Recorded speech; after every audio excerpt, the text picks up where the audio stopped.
Yeah, g'day YouTubers. Tinker O'Toole again with another video on the Hercus Lathe 9A. Today I want to talk about the different tooling that you can use on this type of lathe.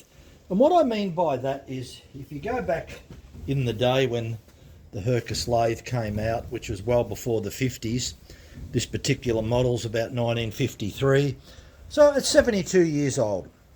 Typically in those days it was high-speed steel, and with high-speed steel you could custom grind your bit. So that was pretty easy, and we've got quite a few bits on the table over here, and we're going to have a look at them because these days here high-speed steel isn't used as much as tungsten carbide, especially in CNC lathes. Everything's tungsten carbide, high speed. So the Hercus lathe, this particular model, using the back gear, we get about 70 RPM, and we can go up to about 1,440. But if you go to 1,440, you don't have a lot of torque in the motor, especially a single phase motor, because of the gearing. So typically I like to use a lower RPM of around about 500 to 600, because it gives me a little bit more torque. And believe me, even with the belt, I never have the belt real tight, because if something goes wrong and the tools jam up, rather than smash everything, the belt will slip, right? So that's what I like about belt driven. If something jams up, the belt will slip. So I don't have the belt over too tight. That's my safety factor, and it works really well. So okay, let's have a look at some of the carbide bits that I've got, and we'll talk about them, because a lot of people may be thinking, you know, is this carbide bit better than that one, a left hand versus a right hand, a straight shank? The list goes on and on. So on the table, we've actually got a good collection of bits, and we'll have a look at them. First of all, probably the most common is the left-hander, which is this type here. It's called left-hander because it's left-handed because it's on the left-hand side, but it's actually a right-handed bit, because the reason, even though it's facing the left-hand side, when you put it in the lathe, right? So when we look at the lathe and you have this bit in the lathe, it goes from the right-hand side to the left. So that's the difference between a left-hander and a right-hander. So yeah, just get your head around that. If it goes from the left to the right, then it's a left-hander. If it goes from the right to the left, yeah, you just got to get your head around it. And we'll have a look at some of those in a minute. So this was a typical left-hander because it goes from the left to the right. Now the other thing is, that carbide bit, that's a triangle, right? So you get to use it 3 times. Here is another one, but you only get to use that 2 times. This point and that point. It's not really a square, it's 80 degrees. And you've got that in left and right. So here we are with a left-hander and a right-hander, and then we've got one that's right in the middle. But it's a diamond shape, and you only get to use it twice. So you only get to use this point and that point. Now, why have we got so many different ones? One's to the left, one's to the right, one's in the middle. Okay, if we were to use this one here, which is what probably a lot of people use, we're going from the right-hand side always towards the chuck. But it's designed, and which is good for a shoulder, if you're going to do a shoulder cut.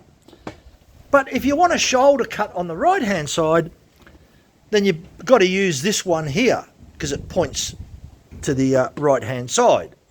So it's going to go that way, away from the chuck. So one of my other favourites is the neutral one. And why it's a good favourite is because it just points forwards. So you could angle it to the left, angle it to the right. It'll fit in a lot of nooks and crannies. So that's a very popular one. And here's another one over here, diamond shape. So it gets into the nooks and crannies, I guess, more to the left-hand side than the right-hand side. It's really it's to work on the left-hand side. So it goes from the right to the left. So yeah, that's the way it works. The next one that's really interesting is this type here. It's neither left hand or right hand. It's a circular disc, and you can use it in any position, that way or that way. It's very universal.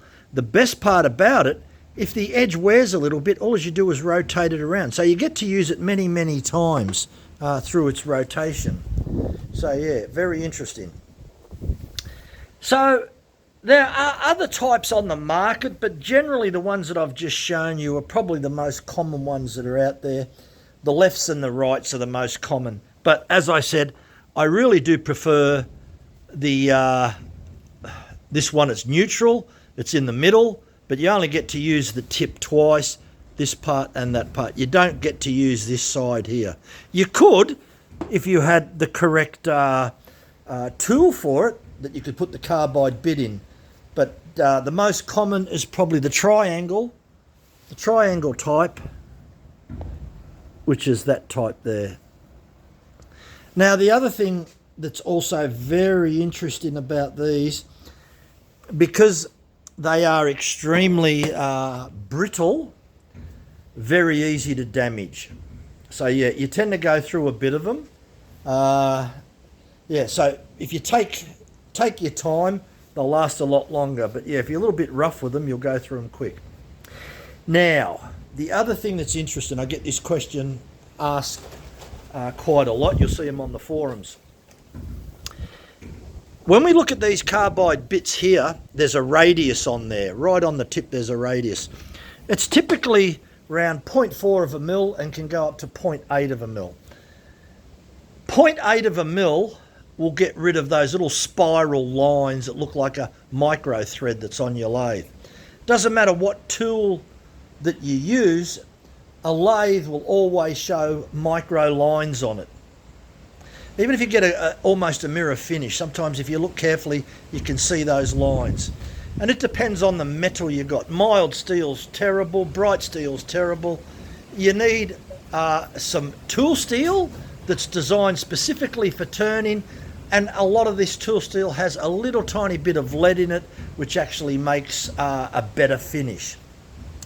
Now, to get a better finish, this is where the radius on the tip comes in. This is going to give you a much, much better finish because of the larger radius. So that's why I really do like that type of tool. It's a boring, they call it a boring, it's a boring bar tool, but you can use it to do anything you want on. Like a lot of all these tips and shapes, whether they're a left or right, whether they're center, whether they're triangle, whatever shape that they are, some of them are square, but they're not really square, they're 80 degrees off. So they're sort of like a bit of a diamond shape anyway. If you all use the radius, if you use the radius on all of them, you'll get a slightly better finish. But if you really want a good finish, you definitely need a larger radius. And that's where high-speed steel can come in. Look at the radius on that. That is a really large radius. So you get a really nice finish with that. That's fairly large. This one's a little bit smaller. Let's see if we can zoom in on that. So you get a beautiful finish on that. You've got your clearance there. Bit of a chip breaker there. This comes to a bit of a point. I use this to get into some really tight spots. So one thing about the high-speed steel, you can customize a bit of high-speed steel to do all different jobs. Right, so yeah, it's interesting. And I think maybe you can see why I like this type of shape, because it can get in a lot of nooks and crannies to the left, to the middle, to the right. And long as that radius comes in contact with the metal, you get a reasonably good finish, long as it's not like that. But admittedly, you could use this to go across when you're trying to get a flat on the end of a shaft. So yeah, if you've got a shaft and you want to do an end finish, definitely you can use it like that, going across the bar to end finish that off. We won't talk about parting tools, and we won't talk about boring bars. This is a very old style boring bar, but we won't talk about those. So I've covered majority of what's out there. I haven't spoken about parting off. I'll use that in a different episode. I just wanted to show some of the different types of tooling that's out there. And I haven't measured the radius, and when you even actually get the tool in, all as I've done is drawn the shape roughly and said, hey, that's a right-hander, or hey, this one here it is a left-hander, but we don't have the radius written on there, so don't know what it is. Only looking at it, it's going to be anywhere between 0.4 and 0.8, generally somewhere like that. Look, I hope this information helps. Just to briefly recap, you buy or you use any of this, whatever works for you. Now, I'm not going to tell you this works better than that one works better. No, it doesn't work that way. You've got to play around with your speeds and your feeds, right? Get the right speed, right turning RPM, the right feed rate, and it really makes a big difference on the type of metal you use. If you use mild steel, my experience is that I would rather use high-speed steel and have a radius like this. You get a better finish, because mild steel really doesn't cut that well. It's more like it tears into the metal rather than a clean cut. So yeah, some tool steels work better than others. A good example is aluminium, works really well on a lathe. And the other thing that turns really well is brass. Brass leaves a good finish as well, right? So very nice to work with those softer metals. So yeah, it's what you find that works for you. So there can be a general guideline for speeds and feeds. Generally, the faster you go and the less speed that you're feeding in on will give you a better finish, provided that you've got the right radius and it's positioned the correct way. And another thing, what I mean by that is you could have a tool like this and you could be spinning around and you could be facing off like that, or you could be cutting along the bar as well. So if you are facing off, certainly try and use the radius or the point, because that will give a better finish. Anyway, I hope that information helps. Thanks for watching. Bye for now.